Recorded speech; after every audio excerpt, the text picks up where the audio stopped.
Hello friends, welcome to my unit classes. आज हम कुछ गवर्नमेंट इनिशिएटिव्स डिस्कस करेंगे जो एग्ज़ाम के लिए काफ़ी इंपॉर्टेंट है। तो चलो देख लेते हैं थोड़े government initiative. National knowledge network जो है NKN शॉर्ट में लिखा है, वॉज इस्टेब्लिश्ड इन 2010। ठीक है, 2010 में इस्टेब्लिश्ड हुआ था नेशनल नॉलेज नेटवर्क। अब इसका ऑब्जेक्टिव क्या था इस्टेब्लिश्ड होने का? To interconnect all the institutions of higher learning and research with a high speed data communication network to facilitate knowledge and collaborative research. देखिए, ये क्या करता है, इंटरकनेक्ट करता है। ठीक है, all institutions of higher learning, ठीक है, research with a high speed data. देखो, जितने भी हमारे इंस्टीट्यूशंस हैं हायर लर्निंग के, रिसर्च एंड डेवलपमेंट में, अब ऐसा नहीं है कि सारे के सारे सिटीज़ में बने हैं। कुछ फार फ्लंग एरियाज़ में हैं, कुछ रूरल एरियाज़ में हैं, कुछ अर्बन एरियाज़ में हैं। तो कुछ एरिया ऐसे हैं जहाँ पे नेटवर्क प्रॉब्लम रहती है। तो नेशनल नॉलेज नेटवर्क जो है वो इस्टेब्लिश किया गया था किस चीज़ को इम्प्लीमेंट करने के लिए। मतलब उसका जो मतलब मान लीजिए कि जैसे उसका जो भी मतलब वर्क है उसको इंक्रीज़ करने के लिए, क्या करने के लिए, इंटरकनेक्ट करने के लिए किस चीज़ को, इंस्टीट्यूशन को, किस पर्पस के लिए, हायर लर्निंग के लिए, रिसर्च, और ये सब किसके माध्यम से, high speed data communication network, क्या फैसिलिटेट करने के लिए, नॉलेज, कोलैबोरेटिव रिसर्च। ठीक है, तो नॉलेज, रिसर्च और हाई लर्निंग के लिए नेशनल नॉलेज नेटवर्क बनाया गया था 2010 में। ठीक है, आपको इसका इतना ही रखना है। उमंग ऐप है।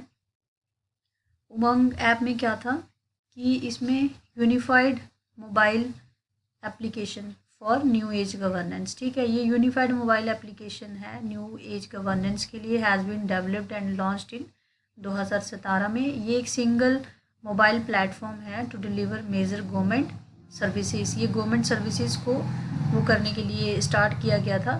और इसको स्टार्ट करने का मेन कारण ये था कि इसके स्टार्ट करने से क्या होएगा कि न्यू गवर्नेंस, जैसे इलेक्ट्रॉनिकली डिलीवर करना, ऑनलाइन डिलीवर करना गवर्नमेंट के स्कीम्स को, तो ये उमंग ऐप जो है ये उसके लिए बनाया गया था 2017 में। ठीक है, ई प्रमाण, ई संगम डिलीवरी, जितने भी ये हैं, मतलब जिसके साथ भी ई लगा होगा वो इलेक्ट्रॉनिक होगा, ऑनलाइन सर्विसेज प्रोवाइड करेगा, चाहे वो सेंट्रल गवर्नमेंट का होएगा, स्टेट का होएगा, या किसी सेंट्रल डिपार्टमेंट, स्टेट डिपार्टमेंट का होएगा। ठीक है, ये मेजर गवर्नमेंट सर्विसेज को, बड़ी बड़ी सर्विसेज, देखिए जो ऑनलाइन सर्विसेज प्रोवाइड करते हैं ना, वो कोई 10 लोगों के लिए, 20 लोगों के लिए नहीं बनता। वो एक बहुत बड़ा प्लेटफॉर्म होता है जो मतलब 1 सेकंड में, 15 मिनट में ना, मिलियन, थाउजेंड पीपल्स तक ना कोई भी इंफॉर्मेशन ना प्रोवाइड करते हैं। चाहे वो, अगर अभी रिसेंट बड़े सारे ऐसे ऑनलाइन प्लेटफॉर्म हैं जैसे आरोग्य सेतु है, तो वो भी काफ़ी इम्पॉर्टेंट है। वो हमें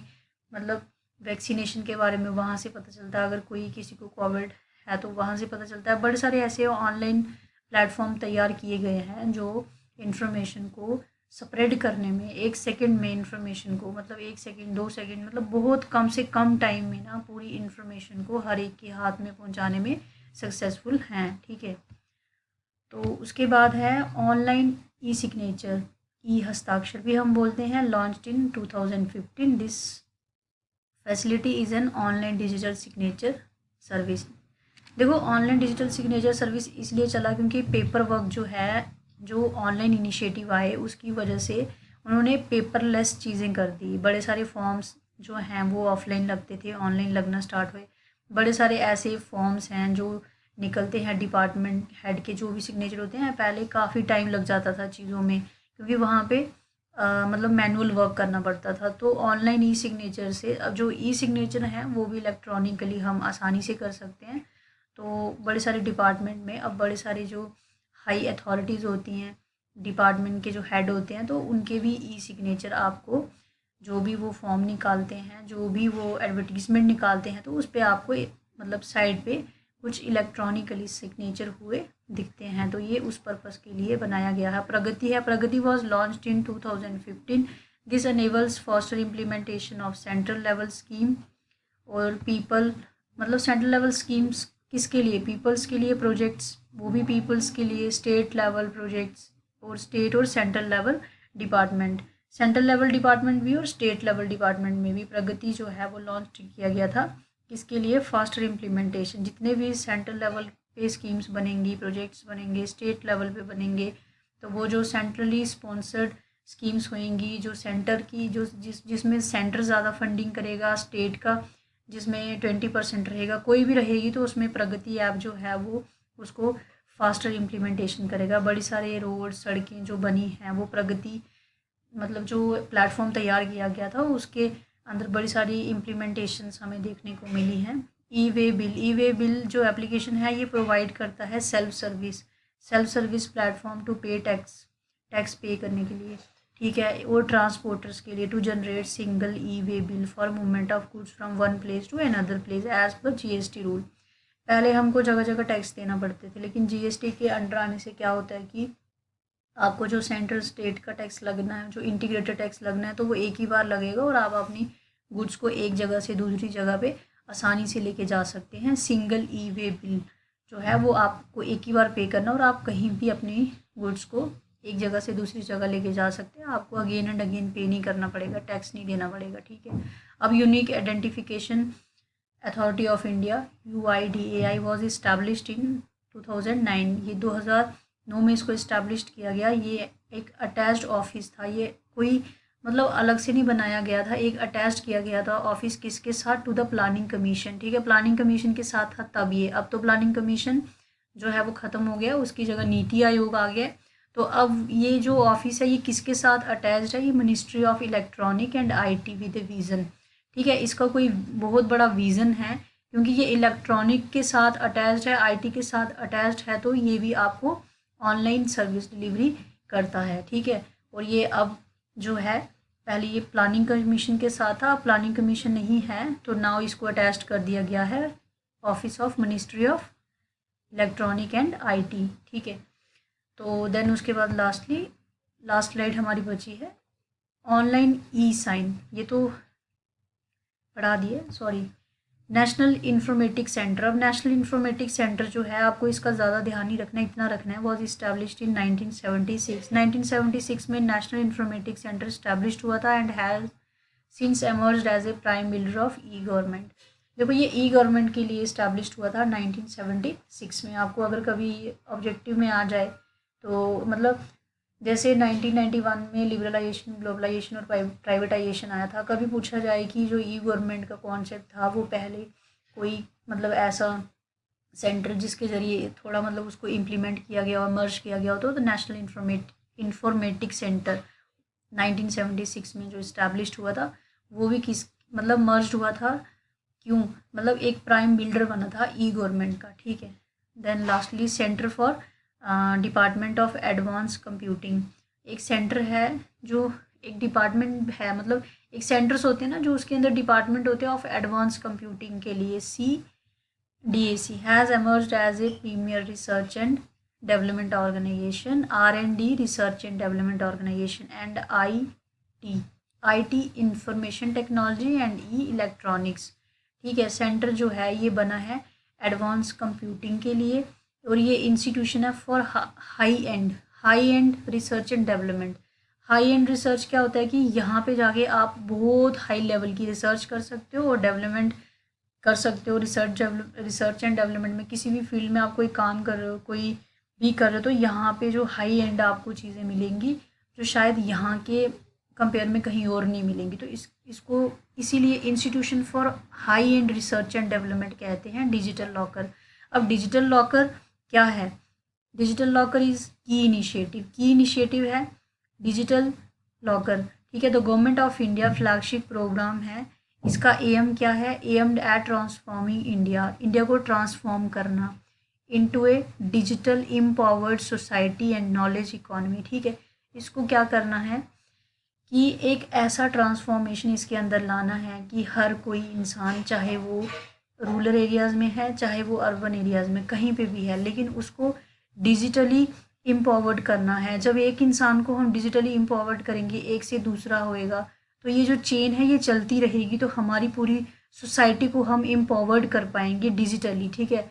जैसे वुमेन एम्पावरमेंट का कॉन्सेप्ट है, तो वैसे ही डिजिटली एम्पावरमेंट है जो सोसाइटी के साथ साथ वुमेन्स को भी करेगी, मेंस को भी करेगी, इवन सबको करेगी और एक नॉलेज इकोनॉमी तैयार करेगी, ठीक है।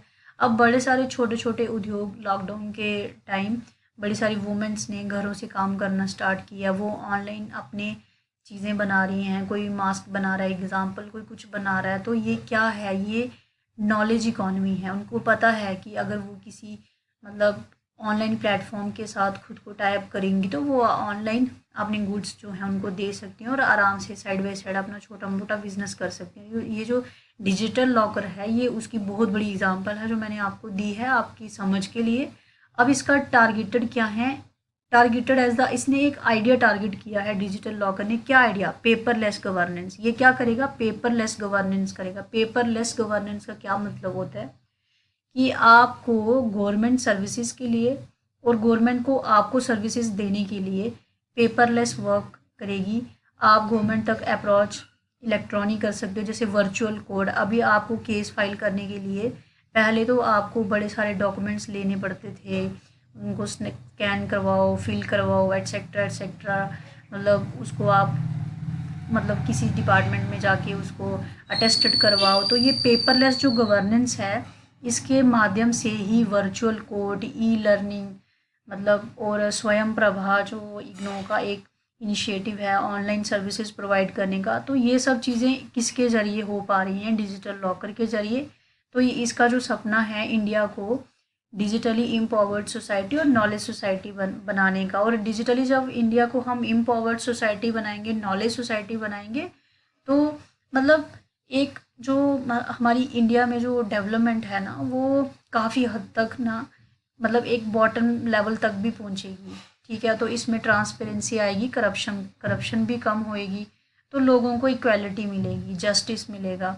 अब वर्चुअल कोर्ट जो हैं वो जस्टिस प्रोवाइड कर रहे हैं ऑनलाइन, और हमारे जो मतलब हमारे जो जुडिशरी है वहाँ पे इतने सारे मतलब केसेस पड़े हुए हैं ना, इतना मतलब स्लो स्पीडी उनका काम हो रहा है। किसके ज़रिए? पहले स्लो था, अब स्पीडी हो रहा है, तो वर्चुअल कोर्ट के ज़रिए। और वर्चुअल कोर्ट में अगर हम ई गवर्नेंस जो है वो कोर्ट मतलब जुडिशरी वो भी हमें प्रोटेक्शन प्रोवाइड करती है, ठीक है।